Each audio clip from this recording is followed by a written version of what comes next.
It's Killershrewfan's 12 Days of Reviews. Hello everyone and welcome back to Killershrewfan's 12 Days of Reviews. Today we will be taking a look at this, the new for 2019 CollectA Carnotaurus. Now, if you're no stranger to my channel, then you know that I am not a big CollectA guy. In fact, to this day, I have only ever reviewed 3 CollectA figures on my channel. But being the massive Carnotaurus fan that I am, I could not pass this model up and decided, why not, during the 12 days of reviews, take a look at this Carnotaurus by CollectA. And first impressions of it are quite good. A lot of people have said that this is the definitive Carnotaurus model currently on the market. How does that hold up? Well, we're gonna find out right here and right now on Killershrewfan's Killer Toy Reviews. So without further ado, let's do this. Now, before we get into the actual model itself, I do want to note this CollectA figure does come with a tag that kind of gives it a certificate of scientific accuracy, as well as several factoids about the species at hand contained in this little booklet. It also comes with a 1/40th scale adventure type looking human, so that way you can see how this animal sized up to the average male height. And that just is a kind of nice addition to give you a sort of idea of the size and scope of this thing. I won't be taking it off for this review because it is kind of tied on there and I don't know what the best way to get it off is, but if we take a look at the head of this Carnotaurus, as you can see, it kind of has the standard CollectA details, the scales of varying shapes and sizes covering the entire face there. The eye is done in a jet black coloration with a nice gloss applied to give it a bit of a sheen. The horns jut out above the brows and do not feature any sort of texturing or striations. The teeth are not individually sculpted, but they are well defined, and the overall shape of the skull feels very correct. It doesn't feel like anything is wrong with the overall shapes at work here. I will say I really like the wrinkles and folds of skin going on in the throat region when the creature is opening its mouth and the skin is folding and buckling under that. There is no articulated jaw, which I vaguely remember it being advertised as having, but that's fine with me because CollectA's articulated jaws usually don't do it for me, so that was a fine omission. Taking a look at it from the front, it has a very intimidating presence, and I do particularly love it from this angle. You can see the narrow skull of the Carnotaurus was well captured, and from the underside you get the same idea. The palate was not really addressed. There's no sculptural detail going on in there. The tongue was included, but there was no gloss applied or anything like that to kind of give this a wet, slobbery, living look. But you can also see some of the musculature in the lower jaw as well as the wrinkles in the throat region.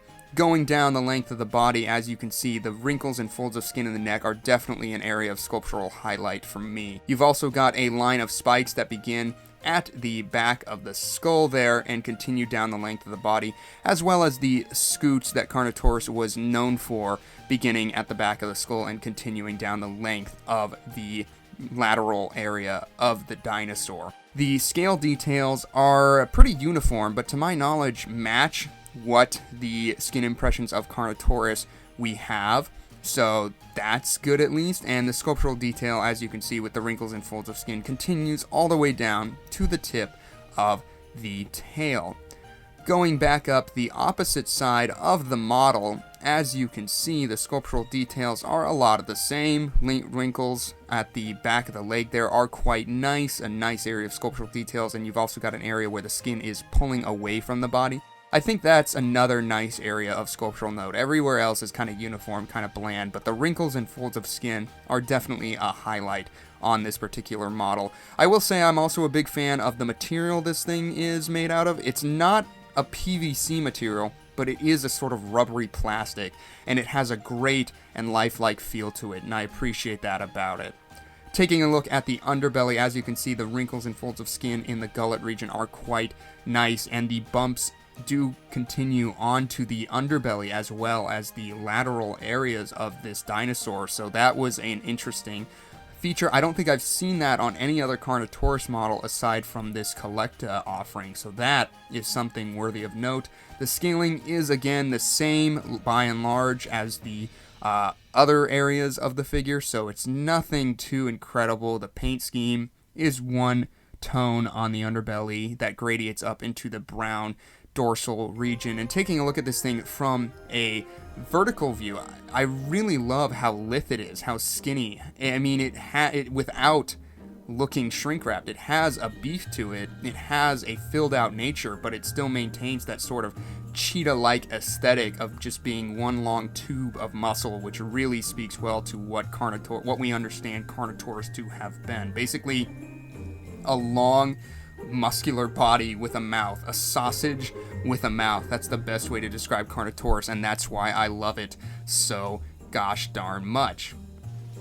Taking a look at the legs of this fleet-footed carnivore, as you can see, the musculature in the calf region is quite nice, as well as the thigh. The thigh looks very powerful, and you've got some lovely plate scaling down around the feet. The toenails are done in a gray coloration, which is a breath of fresh air. I don't think I've seen that on a lot of models. I wish there was some weathering going on, but I guess that's not the end of the world. As you can see for the left leg as well, the calf is very well defined. The thigh looks very powerful, as it should. This does look like a dinosaur that could have some speed, so CollectA did a good job on that. While we're taking a look at the feet here, I do want to mention the base that this thing is planted on has some lovely sculptural details of the earth and soil, as well as like fronds and leaves and that sort of thing. It's nice to see CollectA putting some effort into these bases, so that way they're not just lumps of plastic, they do feel organic. I do think there needs to be some sort of brushwork to bring out some of the details, and I would like to see some ridges sculpted around the feet to make it look like the dinosaur is planted in this stance and actually distributing weight into the earth rather than just being plopped on top. And it's kind of there, but it's very subtle, and I'd like to see them push it a bit further. But the sculptural details on it are quite nice, and if you're handy with a brush, some dry brushes or washes would really make that detail pop and add an extra layer to this particular Carnotaurus model. Taking a look at the stubby arms that the Carnotaurus is known for, I will say even these do feel a bit long. The digits are correct, and I do like the wrinkles and folds of skin in the shoulder region, but I'm not sure I'm really buying into the length. Also, the angle on this side feels a bit low. It's much better on this side, where it's just like up and at the right of the body, like it's just riding the line of the body. The other one felt like it was dangling a bit low, and yeah, I do think maybe, just maybe, they are still a bit too big on this Carnotaurus, but I do like how they look from the front. That kind of gives it a stubbier look, especially the right arm there that's actually up at the proper angle. As far as the pose on this Carnotaurus goes, it's pretty simple, nothing too extravagant. It's just taking a stride forward with the head craning slightly to the right, and that's really all there is to it. The mouth is held in an ever open stance, and the tail is held straight back for balance. It has a very active look to it without being too extreme or too out of the box, so good job on that. It captures a good image of the life of this Carnotaurus. As far as the paint scheme on this model goes, it's a lot like the pose in that it's nothing too extravagant or out of the box. It's mostly just brown tones. You've got a sort of rusty midsection with a darker brown dorsal shading and shadow areas, and then a cream underbelly. The biggest area that is a splash of color would be these neck stripes here, which are essentially the same tone as the underbelly, but they're applied in a much different way. And there's also a disparity in the number of stripes. As you can see, there's 5 on this side, and there was only 4 on the other side. And I'm not really a huge fan of how well they are applied. The style in which these stripes are painted on feels very arbitrary in comparison to the rest of the model. Rather than having the soft, gradiating airbrushing quality as the rest of this piece does with the various shades of brown and cream, these stripes are applied in a banded patterning with a sort of hand-painted aesthetic, and it just looks so garish and distracting on an otherwise fluidly painted model. So yeah, the paint scheme leaves a little bit to be desired. I understand what they were going for, but it was not executed to the best of their abilities.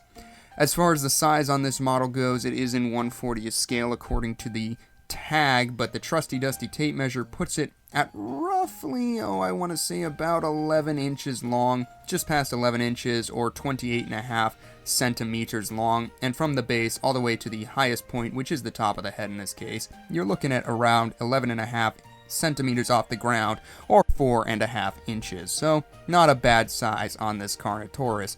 We're going to go ahead and do some size comparisons, and we're going to start off by bringing in the Safari Limited 2019 Carnotaurus. And as you can see, I do think CollectA outdid Safari Limited in terms of the scientific accuracy.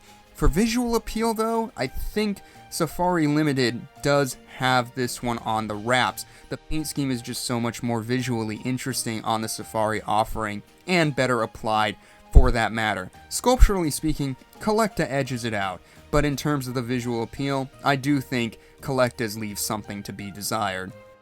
For another size comparison, we're going to go ahead and bring in the CollectA Carcharodontosaurus, one of the few CollectA models in my collection, and as you can see, this massive Carcharodontosaurus is roughly the same height as this CollectA offering. Keep in mind the CollectA one is on a base, so there is a bit of help in that regard.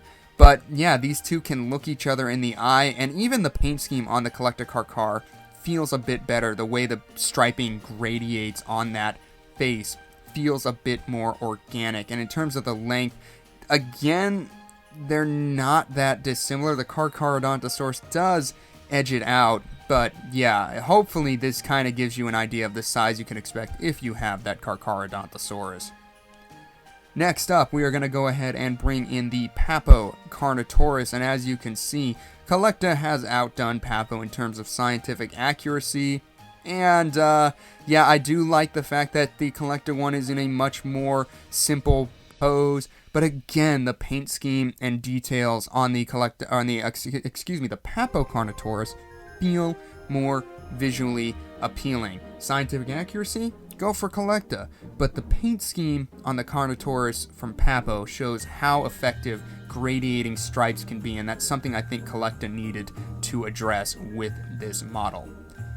And finally, we are going to go ahead and bring in the still reigning champion for my personal favorite Carnotaurus model of all time. It is the Carnegie Collection Carnotaurus. And all I gotta say is, what does this CollectA model have that this Carnegie Collection doesn't? Granted, the sculptural details in the CollectA one are a little more defined in terms of the scaling and everything, and CollectA's also has a much more active pose than the Carnegie Carnotaurus, but again, the visual appeal between these two, there's no contest. The Carnegie Collection has a much better patterning, the colors are bolder, it's just more visually appealing all around, and as you can see, more sizable than the CollectA offering. So yeah, is this the best Carnotaurus ever? I'm gonna go with no. It might be the most scientifically accurate on the market at the moment, but for me, it's not the best. Scientific accuracy is great in these models, but if you have something that's, pretty darn good for the time it came out versus something that came out, this year, and it comes down to scientific accuracy, I'm going to go ahead and just award it to the one that has more visual appeal. So this CollectA Carnotaurus, not a bad model, just not my favorite Carnotaurus. I think I'm going to go ahead and give it a solid 7 out of 10 and ask what you all think of it. Do you own it yet? Are you planning to pick it up? What is your favorite Carnotaurus model in toy form? Let me know all your thoughts down in the comments section below. As always, if you enjoyed our review today, don't be afraid to let us know by hitting that like button, and do not forget to subscribe on the way out for more of Killer Shrew Fan's 12 Days of Reviews. We will see you in the next one. Bye-bye.